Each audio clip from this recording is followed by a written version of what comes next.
이렇게 4장을 준비해요. 요거는 적동판 2장, 그 다음에 항동판 1장, 백동판 1장이 이렇게 각각 10cm가 되는 이렇게 준비를 합니다. 이렇게 방한지를 준비를 하고요.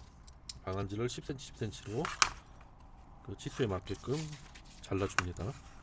이 방한지는 자르는 이유는 이 방한지가 일단은 종이가 얇고요. 그리고 이 위에다가 그림을 그릴 때 물론 자유곡선의 자유로운 그런 그림을 그릴 수도 있겠지만 직선적인 그림을 그릴 때 이 방한지가 어떤 기준을 잡아주고 치수의 기준을 잡아주기 때문에 이 방한지를 사용을 합니다.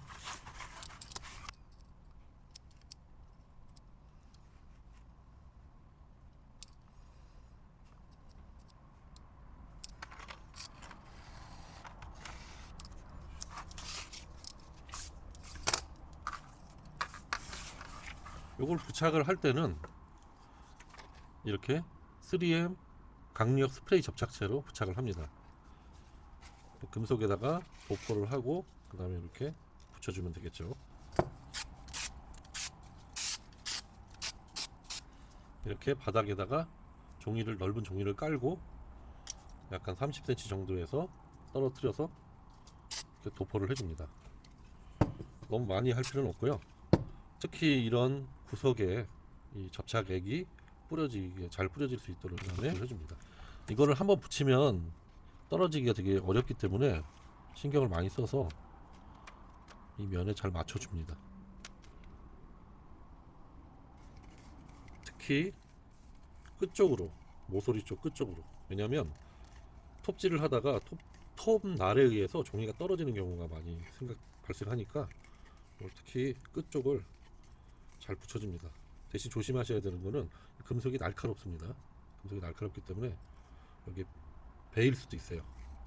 좀 조심하면서. 그러면 여기다가 뭔가 구멍을 뚫을 때 각각 대칭적으로 정확하게 뚫을 수 있고, 또 그림을 그리는데 자유곡선은 뭐 프리하게 그리면 되지만 여기서 뭐 직선적인 어떤 문양을 그릴 때 요 방한지의 눈금이 어떤 기준을 잡아줄 수가 있겠죠. 이 치수는 5mm 간격으로 표시가 된 거예요. 뭐 1mm 간격으로 표시된 것도 있고 2mm 간격, 뭐 5mm 간격 표시가 다양합니다. 자, 요렇게 방한지를 금속판에다가 동판에다 각각 색깔이 있는 동판에다 붙였습니다. 튼튼하게 붙였고, 다시 한번 말씀드리지만 이 모서리 쪽을 손으로 잘 눌러서 붙여주시고 날카로운 면에 다치지 않게 조심하셔야 됩니다. 이렇게 면을 잘 붙여주세요. 자, 준비가 됐습니다. 예, 요 나중에 조립을 할 건데요. 이 장식 볼트가 이렇게 결합이 될 거예요. 강 부서리에 결합이 될 건데, 이 장식 볼트 결합이 되려면 여기에 홀이 하나 생겨야겠죠. 구멍을 파야 됩니다. 각각 동판마다 다 구멍을 뚫어서 요거를 조립을 해줘야 돼요. 그러면 요 장식 볼트가 지름이 7mm이기 때문에 5mm로 홀을 만들어주고, 그 다음에 그 홀로 통과되는 그 볼트의 두께는 4mm로 통과가 되면 되죠. 일단은 이렇게 이야기를 해서는 이해가 안 되시는데 뚫고서 그 조립하는 과정에서 보시면 이해가 됩니다. 자, 여기 보시면 여기다가 작업을 할 거예요. 각각 여기다가 5mm의 홀 작업을 할 겁니다. 여기다가. 그러면 나중에 조립이 되면 이렇게 올라가겠죠. 자, 이렇게 방한지를 붙인 동판에 위아래라는 표시를 해주시면 좋을 것 같아요. 위아래라는 표시를 위에 표시만 해주면 되겠죠. 이렇게 표시를 해줍니다. 요 표시를 해주는 이유는 이 문양, 여기서 투각을 하는 그 문양이 공통적인 문양이 됐을 때 이게 바뀔 수도 있어요. 자기가 처음에 의도한 디자인에 맞지 않게 바뀔 수도 있으니까 요거를 표시를 해두는 게 좋을 것 같습니다. 이렇게 각각 4장에다 다 표시를 해두고, 그 다음에 요거를 이제 옆에다 놓으시고, 자, 디자인을 하는 거죠. 물론 이제 디자인하는 거는 이 작업을 하기 전부터 디자인을 하면 좋겠지만, 여러분은 이제 이 실습을 들어가면서 이제 디자인을 하는 걸로 생각을 하고 디자인을 하는 겁니다. 디자인을 하실 때 주의점은 뭐냐면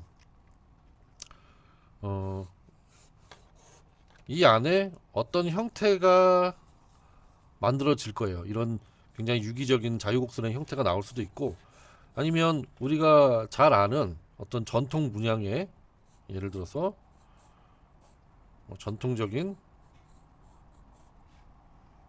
이렇게 문양을 뭐 이렇게 투각을 한다든지,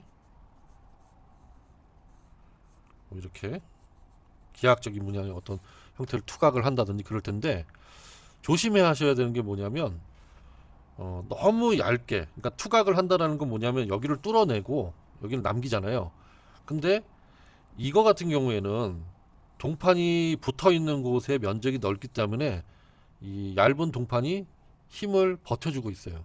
하지만 이런 거 같은 경우에는 굉장히 얇잖아요. 얇으면은 처음 하시는 분들은 너무 얇기 때문에 요거를 작업을 하거나 다듬거나 할 때 문제가 생길 수가 있어요. 너무 얇기 때문에 구부러져서. 동이라는 자체가 워낙에 가공성이 좋고 유연하기 때문에 특히 적동이 훨씬 더 유연하거든요. 적동 같은 걸 자를 때 자르면서도 휘어버릴 수도 있어요.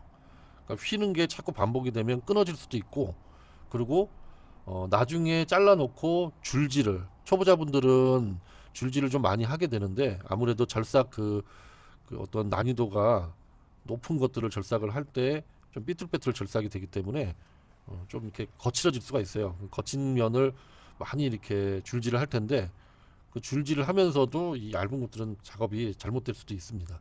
그래서 너무 처음부터 욕심을 부리는 것보다 자기가 이제 어떤 그 절삭에, 그러니까 투각을 하는 어떤 경험을, 체험을 한다고 생각을 하시고 조금 더 두껍게, 그러니까 이렇게 얇은 곳이 있으면 요 정도 두께로 그렇게 두껍게 디자인을 하시는 게 좋을 것 같습니다. 물론 얇은 것들이 나오고 두꺼운 것들이 나오고 이렇게 대비가 되면 굉장히 아름다운 어떤 형태의 투각이 나올 수도 있겠죠. 근데 처음부터 너무 욕심을 부리지 않는 게 좋을 것 같습니다.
you